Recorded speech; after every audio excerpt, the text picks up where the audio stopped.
My name is Ivan. So I will not be talking about gamification, okay? I'm actually talking more about creating games and how we use games for assessment in our hospitals in Singapore, all right? So let's get started. I believe that everyone must invest. What if you I'm not going to bore you about my journey. What basically I wanted to say in that few slides is basically I discovered this entire data analytics by chance, right? So what we are going to talk about is actually data from games.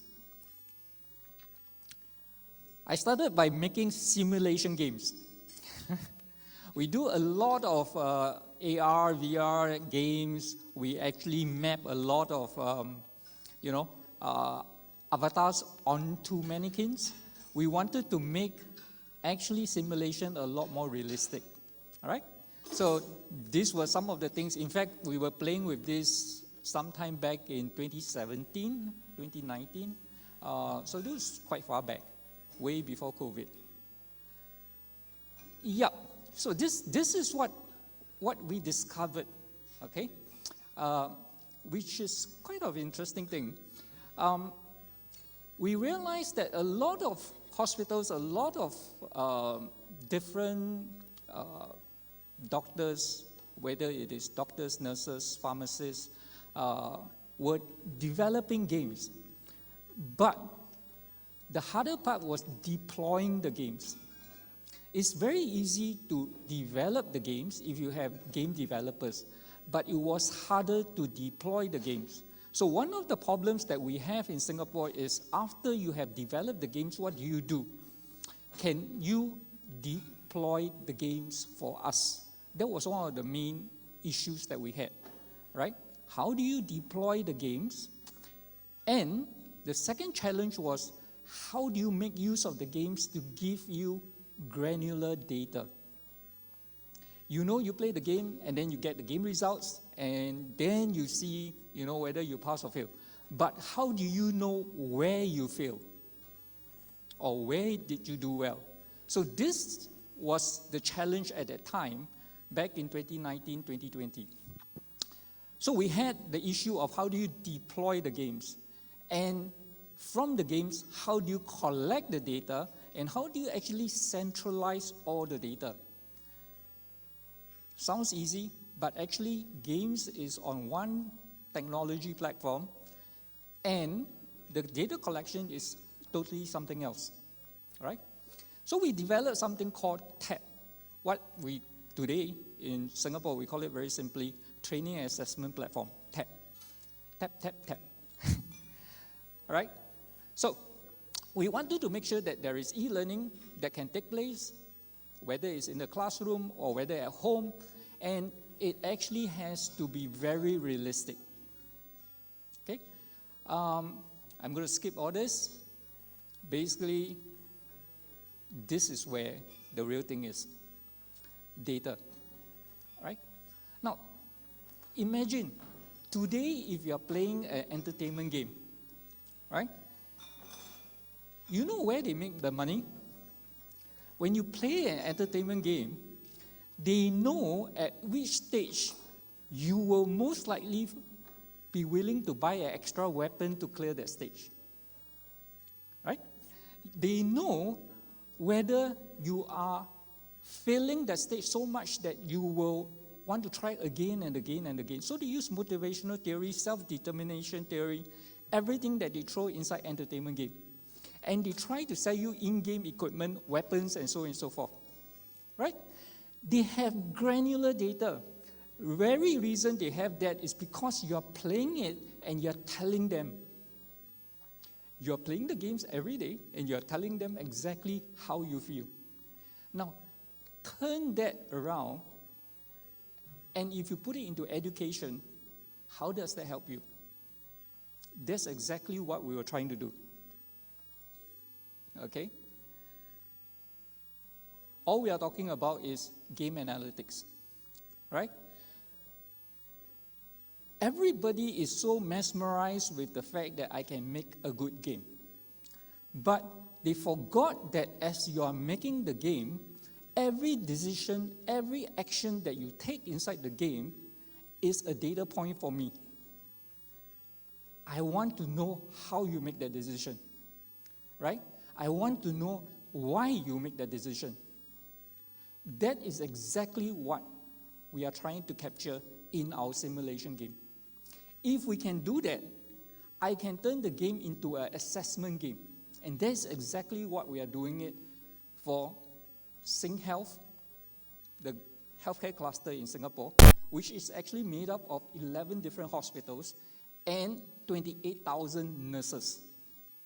That's how our games are being deployed at this moment, right? 2 small letters, but if you want the slide, I can always give it to you guys. Okay? Now, what you want is all those granular data. Every single action that you take inside the game, you want to be able to capture it. Actually, every game developer has been capturing those information, but nobody is capturing it because nobody asked them for it. When you play the game, all you get is pass, fail, how long you take to play the game, and how many sessions you actually play the game. But what I am interested is when you are inside the game, you are playing stage 1, you are making one decision, whether to go right, go left, I want to know. And I want to know why. Okay? So, just imagine I put all that, right, into a simulation game that is used in the hospital. So you're talking about games, you're talking about the data world, you're talking about training and assessment. I can now use my game for assessment. And that is exactly how we are doing it for the nurses in Singapore. Okay? Very simple. All the nurses need to get their merit points, right, before their license could be renewed. Right? Now, imagine the current way of doing it is one-to-one interview. You show me how you do blood transfusion. Step by step. Fantastic if you can show me exactly how you do blood transfusion, right? But imagine you got 4,000 nurses inside the hospital. How long would it take to do the entire exercise? Tough. When you have no time, when suddenly there's a lot of other work, what do? You look at your friend and say, hey, I've known you for 5 years. By all means, I'll sign you off. Right? I mean, seriously, that's how it goes, right? But the truth of the matter is that nurse may not have done blood transfusion because she's not in a department which requires her to do blood transfusion. And that means that after 3 or 4 years, her skill sets may not be there anymore. She may need reminder, right? So what you want to know is how do you test all your nurses, all the skills, from blood transfusion to urinary catheter insertion to, I don't know, you got tons of this. We have 200 over different courses right now that the nurses actually have to go through in their annual competency. Think about that, okay? How much data do you need to know, and can it be replaced by simply playing games? When it comes to one-to-one interview, people get very nervous, right? But when they play game, they tell me more information when it comes, compared to when it's a one-to-one interview. Okay? This is real information that I'm sharing with you because we have done this since 2020 and it came in very useful during COVID. We implemented it. It was fantastic. The data points were fantastic. I'll share with you exactly what we were collecting, right? Now, if I can do that to simulation training games, I can also do that to any other games. The whole idea is collecting granular data, right? Difference between training and assessment, almost the same. The only difference is during training, you're given more hints, you're allowed to, have more information to play through the game. Assessment, you do it once, right? And I want to know whether you can or you are not able to, you're competent or you're not competent. Okay? So this is what we started off with. We started off with something called the blood transfusion game. Okay? 7 stages. Nurses have to go through 7 stages. Each stage, the nurse have to perform each action in accordance to the hospital's SOP. And I need to actually be able to capture every single decision point that the nurse has taken. 1, if say stage 1, I go in, I need to check the form, right? Which part of the form did you check? I'm going to give you a full set of forms there. You tell me which one you are going to check. You can cheat. You can click everything. I also know that you're not specific. You are telling me that you are not sure, okay? And all of these are actually data points that we are collecting. In one simple game like this, we are collecting 7,000 data points in one assessment, one session. Usually the player will play at least 3, 7, 8, 9 times. Fantastic. I got 4,000 nurses. Multiply that, I have tremendous data point. Okay? All right. So this is exactly, I think it's a little bit blur, but this is exactly what we are capturing. We are actually trying to capture, did she or did she not check valid prescription? If she did, it's listed there. Did she or not check, call the blood bank, right?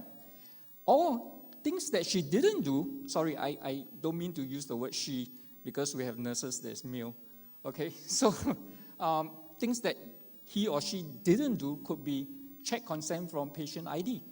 Now, this is one of the most amazing results we've been getting. It is always the small things that they forget, okay? It is always the small things that they forget that can lead to serious consequences, okay? Some of the procedures requires you to use your hand sanitizer to wash before you move to the next step. And that is a very common thing that they forget, okay? And then there are also a lot of other things. For example, when you're about to do a procedure, call the second nurse to come next to you before you actually start the procedure. Most of them don't. Little things like this. And you would think that the data is telling me that the younger nurses play this better than the older nurses. Not true. Okay? Not true. The older nurses, you would think that they're more competent than the younger nurses because of the years of experience. Not true. Okay? Because after many years in administration, you tend to forget some of the procedures. Okay? In fact, they need more refreshing, on some of the procedures. And then you also come with with some ideas. Some of them come with the idea that it is always the trainee's fault. No, my data is actually showing sometimes it is the trainer's fault. Why? Very simple. If one person made a mistake, 2 persons made a mistake, I could say it's the trainee's fault. But if the whole cohort is making the same mistake, it is the trainer's fault, meaning that the trainer did not follow the right protocol to teach. So these are the things that you can never get from a one-to-one interview because the information is so dispersed, you cannot see pattern. We could see the pattern when we start deploying such games. Okay, we could start seeing why this hospital is doing it like this and what kind of result is coming from it. Then we can actually go in and mitigate. And when somebody did something wrong, what you want to know is where in the process did the person do wrong, so that you can go in and mitigate that particular item, right? So that is exactly what we are talking about. We are talking about identifying a mistake in the process. So when somebody failed or somebody passed, you want to know why did that person fail and why did that person pass, right? So these are the granular data that we are collecting from our games with no supervision, meaning that you don't need to have a one-to-one session, you just let them play. Most of them actually play between the time of 7 p.m. to 9 p.m., meaning that they actually finish their shift, goes home, settle their dinner with their kids, family, then they start playing the game, and then they complete it in the evening. And usually they play, good ones usually play about 3 times, 3 sessions. The not so good ones will tend to play about 7 to 9 times. Okay?